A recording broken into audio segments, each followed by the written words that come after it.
Ne güzel gözleri var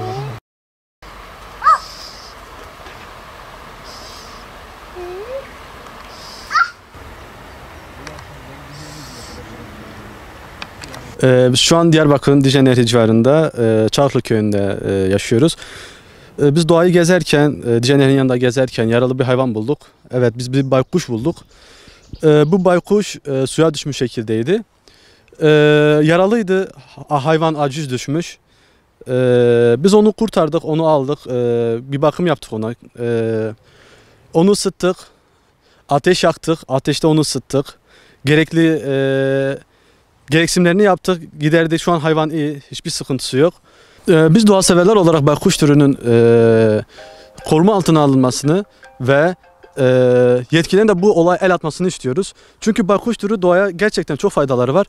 Tarla farelerini, ondan sonra zararlı olan hayvan türünün tarla veren zararlarının önüne geçiyor bu hayvan.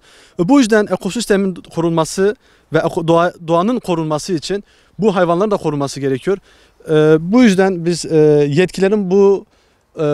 yetkilerin de buna el atmasını istiyoruz ve halkı bilinçlendirilmesini istiyoruz.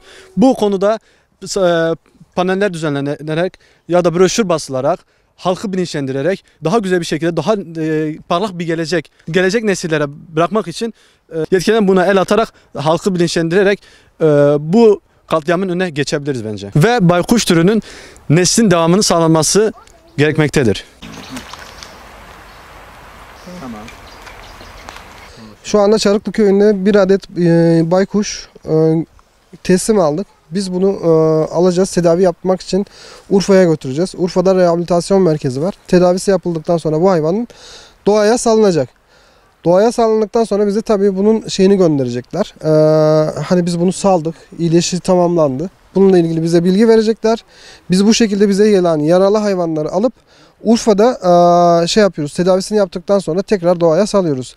Bu şekilde yani yaralı bir hayvan görüldüğü zaman Diyarbakır Doğa Koruma ve Milli Parklar Şubesi'ne bilgi verilirse yaralı hayvan bulunduğu yerden alınıp tedavisi yaptırılmaktadır. Tamam. Telefon numaramız 0412 251 2305 06 arayarak bize bilgi verdikleri anda biz ekiplerimizi yönlendiriyoruz. Ekiplerimiz gelip hayvanları alıp tedavisi için Urfa'ya yönlendiriliyor.